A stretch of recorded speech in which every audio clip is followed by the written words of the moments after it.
Hello everybody. आज इस session में हम करने वाले हैं मन की बात उन एस्पिरेंट्स के साथ जो दिसंबर 2025 या यूं कहें 7 जनवरी का यूजीसी नेट इकोनॉमिक्स का पेपर अटेम्प्ट कर चुके हैं।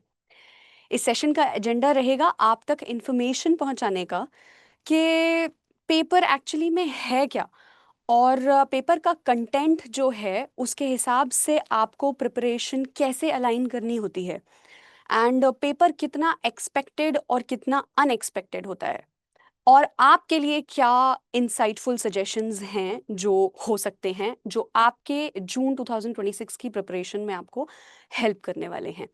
सो मेरे साथ कनेक्टेड हैं मेरे लास्ट बैच के, यानी कि दिसंबर 2025 के पेड बैच के एस्पिरेंट्स।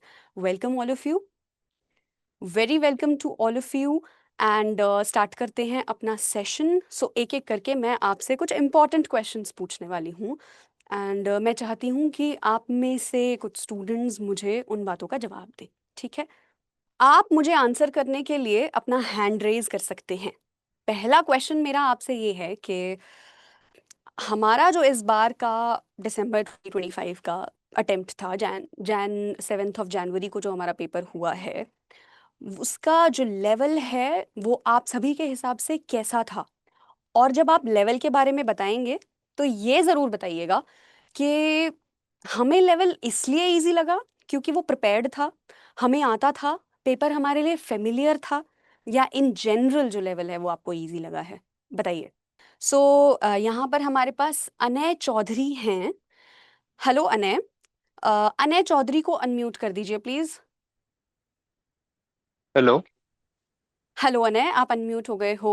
Very well. या मैम, पेपर वन लेंदी था तो उसमें समय ज्यादा लगा था, बट बाद में फिर पेपर टू जो जो इजी था पहले वो कर लिए थे। राइट। तो एंड बाद में जो जो डिफिकल्ट था उस पे स्विच किया था, बट ओवरऑल पेपर मुझे मॉडरेट ही लगा था। ठीक है, तो पेपर टू आपको इजी लगा, पेपर वन जो है वो थोड़ा सा डिफिकल्ट लगा। Paper two. नहीं ma'am, paper one was lengthy but doable था। पेपर अच्छा। टू मुझे ओके। मॉडरेट लगा था। ओके, वो लेंदी था लेकिन डुएबल था पेपर वन भी, और यस यस। पेपर टू जो था वो भी डुएबल था, दोनों डुएबल थे आपके लिए। फेमिलियर था, मतलब वो कॉन्सेप्ट्स आपने पहले से पढ़ के रखे थे। हाँ मतलब हमने पढ़ के कॉन्सेप्ट। रखे थे। Okay. Yes yes. Okay, all right, thank you Anay. और कोई? देखिए, आप लोगों के जो इनसाइट्स हैं वो यहाँ पर अपकमिंग एस्पिरेंट्स को बहुत बहुत मदद करने वाले हैं। ठीक है, बिकॉज जो स्टूडेंट्स एक्चुअली एग्ज़ाम में बैठ करके आए होते हैं, जिन्होंने पूरे 6 महीने लगा करके प्रिपेयर किया होता है और उसके बाद फिर वो एग्ज़ाम दे करके आते हैं, उससे उनसे बेटर फीडबैक और कोई हमें नहीं दे सकता अबाउट दी एग्ज़ाम, एग्ज़ाम का लेवल, एग्ज़ाम की प्रिपरेशन में क्या रिक्वायर्ड है क्या नहीं रिक्वायर्ड है, एट्सेट्रा एट्सेट्रा। ठीक है, तो मैं चाहूँगी कि आप में से जितने भी एस्पिरेंट्स हैं वो सब रिस्पॉन्ड ज़रूर करें। यस, जीवेंद्र ने हैंड रेज किया है। इनको अनम्यूट कर दीजिए प्लीज़। सबसे पहले तो आपका बहुत ज्यादा शुक्रिया कि मैं इस बार अच्छे परफॉर्मेंस दे पाया एग्जाम थैंक में। You. Thank you ma'am, Jeevendra. आप पहले आप एग्जाम से रिलेटेड आप कुछ क्वेश्चन करना चाहते हैं तो कर लीजिए, फिर मैं अपने डाउट पूछूंगा। हाँ जी, एग्जाम से रिलेटेड मैं आपसे यही क्वेश्चन पूछ रही थी कि पेपर का लेवल के बारे में मैं सबसे पहले जानना चाहती थी।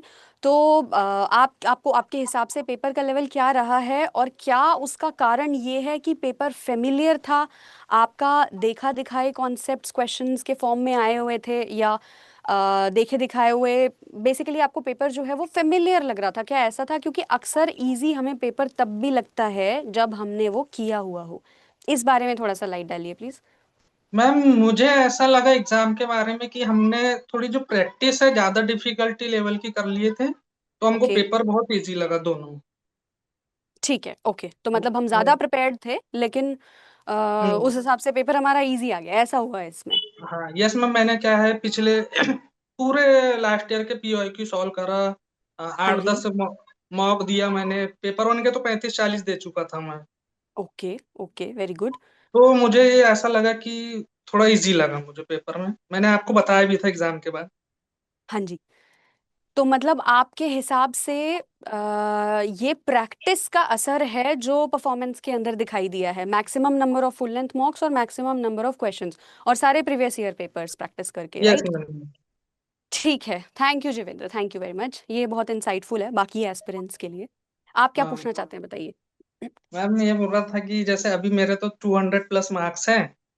Very good, very good. तो फिर भी थोड़ा सा मतलब 2 दिन से वो भी चल रहा है दिमाग में कि होगा या नहीं होगा, बस वही सोचते बिल्कुल, रहते हैं। बिल्कुल हो जाएगा, हाई होप्स रखिए। और मुझे याद है पिछली बार भी आप मेरे साथ कनेक्टेड थे और तब आपका पीएचडी क्वालिफाई हुआ था, फिर हमने यही बात की थी आपस में कि नेक्स्ट टाइम जेआरएफ होगा।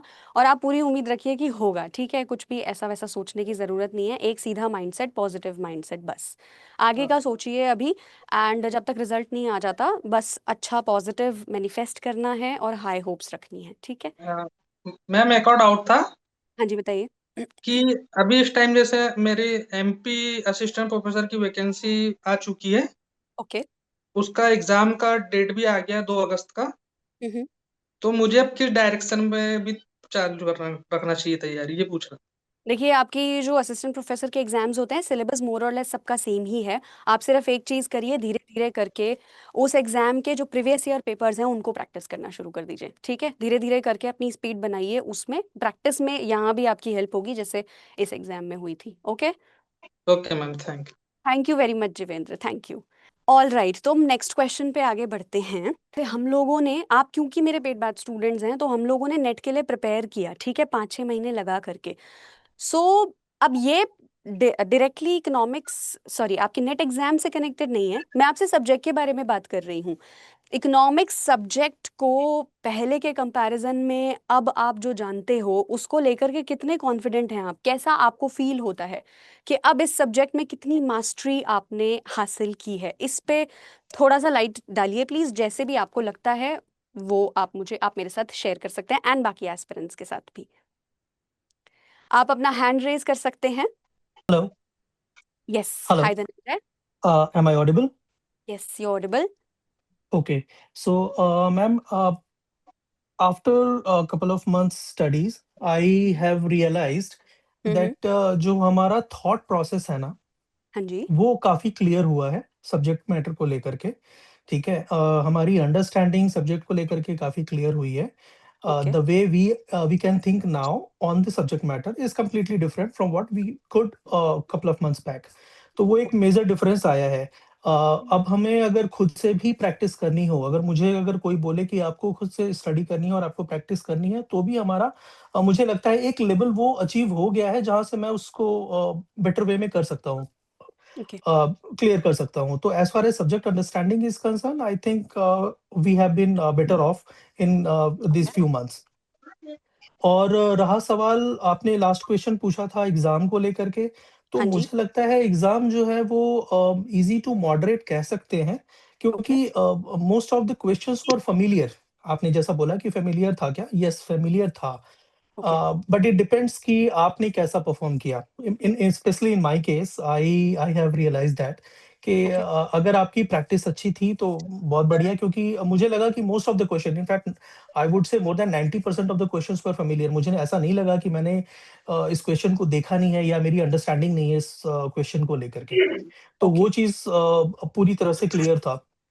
ओके। हाँ, practice practice can make a difference here. ठीक है।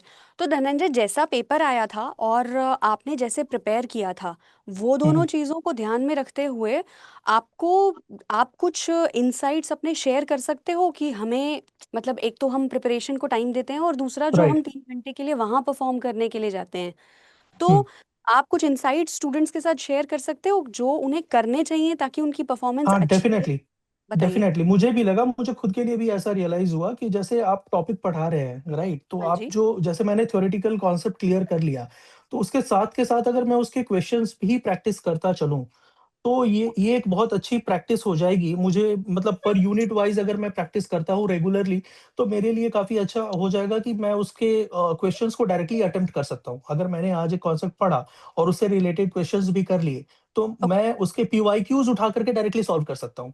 आई okay. Will not be required to wait for practice to do, and then I can go for the examination rehearsal and all that. तो okay. वो एक major difference आ जाता है कि आप साथ के साथ प्रैक्टिस करते रहें। मेरे केस में ये राइट। हो गया, क्योंकि मैं वर्किंग था, तो मैं प्रैक्टिस नहीं कर पा रहा था। मैंने क्लासेस तो किए, मैं 2-3 महीने से क्लासेस कर रहा हूँ, पूरे 6 मंथ्स तो मैं दे नहीं पाया, बट 2-3 महीने से मैंने जो भी क्लासेस करे, मैंने ये रियलाइज़ किया कि कॉन्सेप्ट तो मेरा क्लियर हो गया है। But okay. हाँ, हैंड्स ऑन प्रैक्टिस नहीं थी मेरी। मुझे फ़ॉर्मूला अगर आप मुझसे पूछते तो मैं इमीडिएटली आपको फ़ॉर्मूला बता नहीं सकता था। वो एक अच्छा। मेजर डिफरेंस आया, और वो चीज़ तभी पॉसिबल हो पाएगी जब आप रेगुलर प्रैक्टिस करते रहो।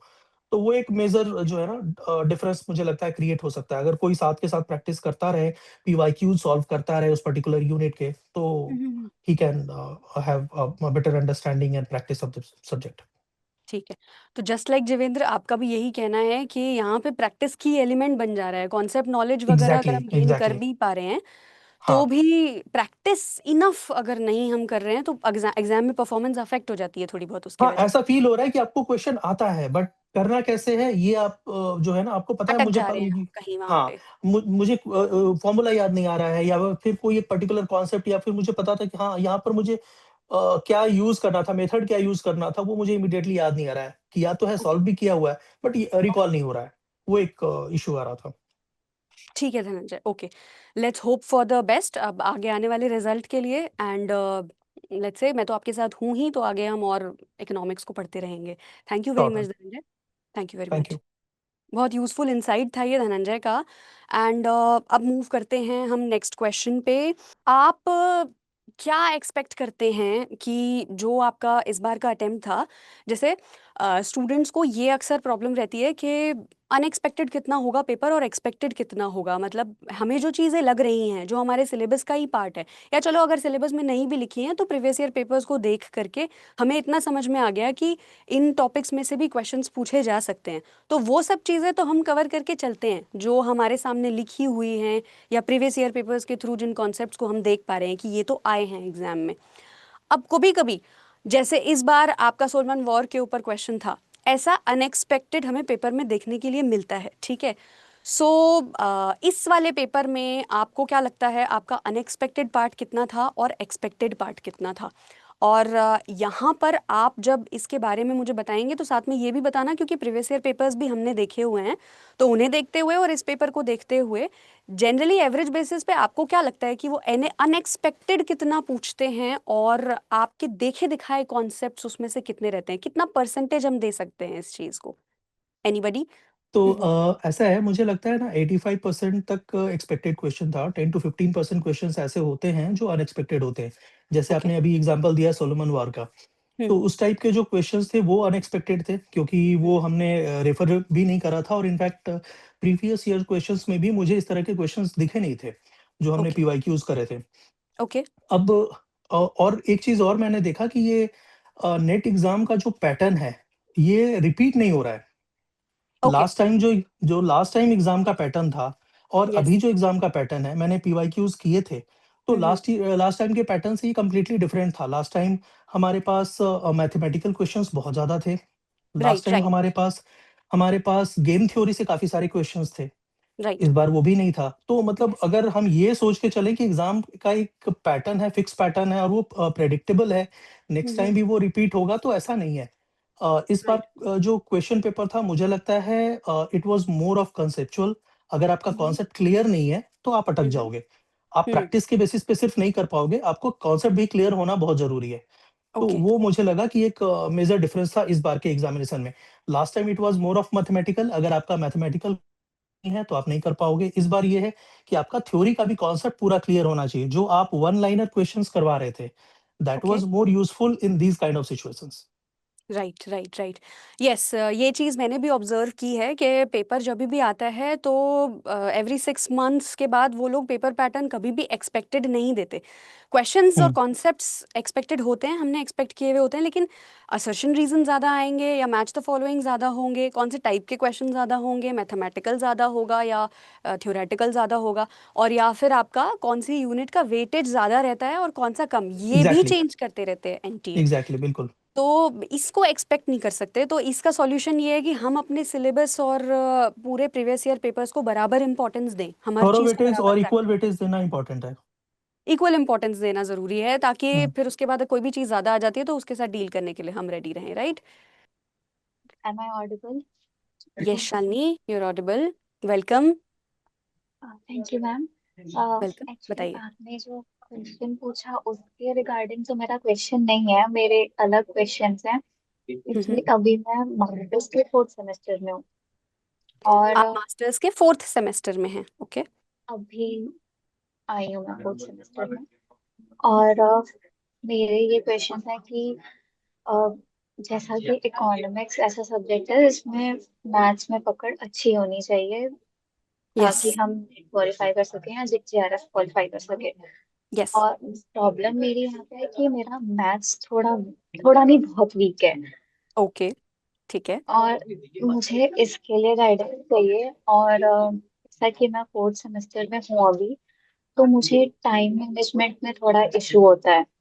ओके, और अब ये मेरा मैथ्स भी वीक है, तो मेरा इससे मोरल बहुत डाउन होता है कि बहुत बार ऐसा मैं क्वेश्चन करने लग जाती हूँ खुद से कि शायद मुझे ये सब्जेक्ट लेना नहीं चाहिए था, मैं इसके लिए नहीं, मतलब जो जिधर मैथ्स नहीं होता है, जिधर कॉन्सेप्ट पे ध्यान देना चाहिए, मैं वहां पे कर लेती हूँ, मेरा वो चीज अच्छा हो जाता है। Right, right. कोई थियरीज हैं तो वो मैं अच्छे से कर लेती हूँ।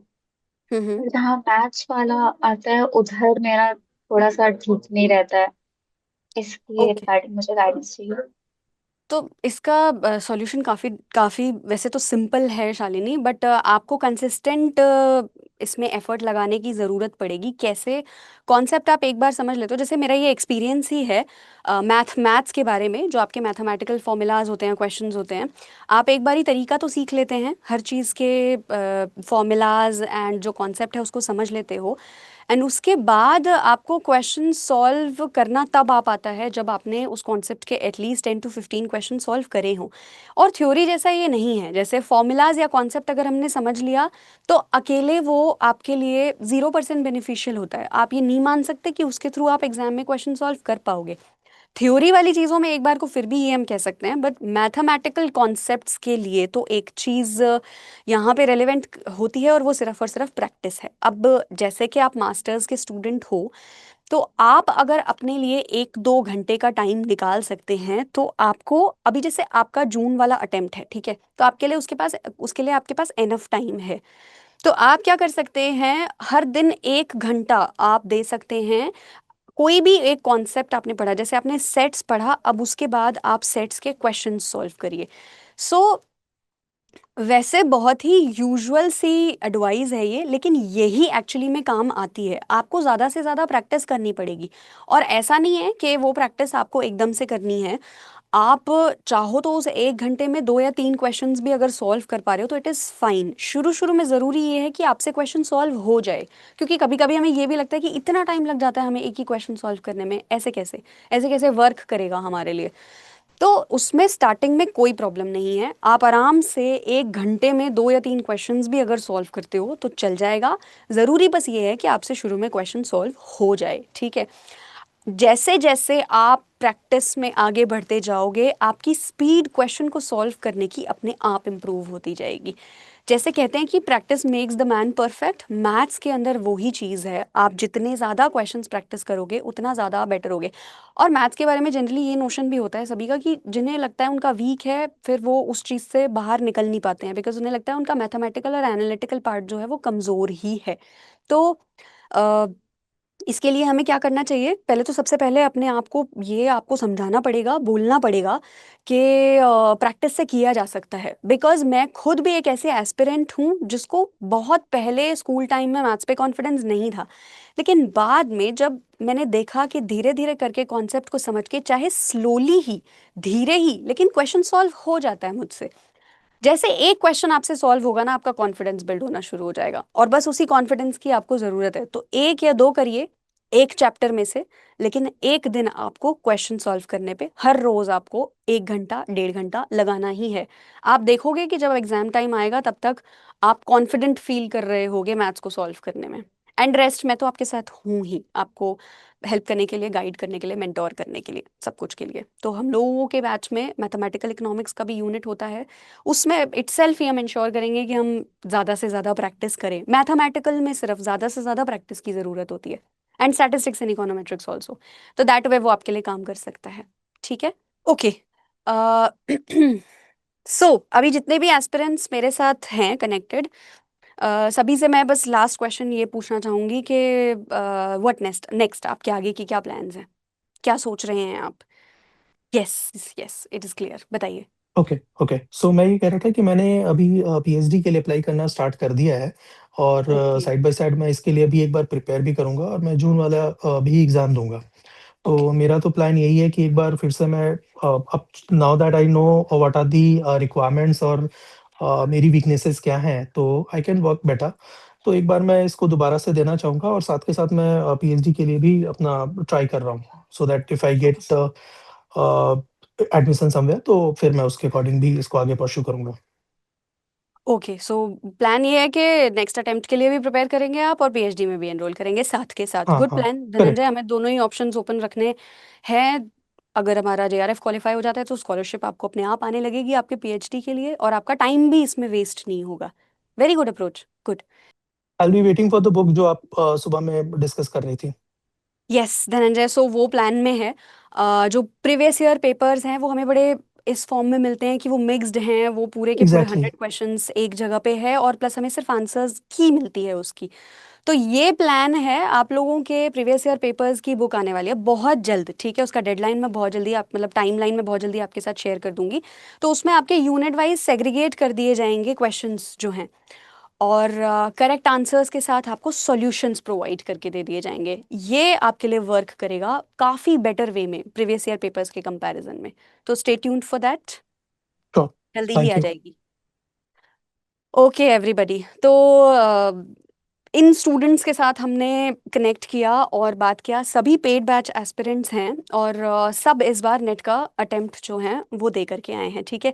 सो इनके जो सजेशंस हैं वो बहुत इंसाइटफुल हैं, बहुत यूज़फुल हैं, आपके लिए बहुत काम आने वाले हैं आपके अपकमिंग अटेम्प्ट में, because these people have actually appeared for the exam. तो जो कुछ भी यहाँ जिस एस्पिरेंट ने भी आपको बताया है, आपको इन सारी चीज़ों का और जो क्वेश्चंस भी इनफैक्ट पूछे हैं जिनके मैंने सॉल्यूशंस प्रोवाइड किए हैं, इन सारी चीज़ों का आप सभी को बहुत बहुत ध्यान रखना होगा आपके अपकमिंग अटेम्प्ट के लिए। बिकॉज ऑलवेज रिमेंबर, ये छोटे छोटे से मॉडिफिकेशंस और इम्प्रूवमेंट्स जो आपकी परफॉर्मेंस में रहते हैं वो ही आपकी एग्जाम परफॉर्मेंस को इस लेवल से इस लेवल तक लेकर के जाते हैं। आपको पता भी नहीं चलेगा, आप जेआरएफ क्वालिफाई कर लेंगे।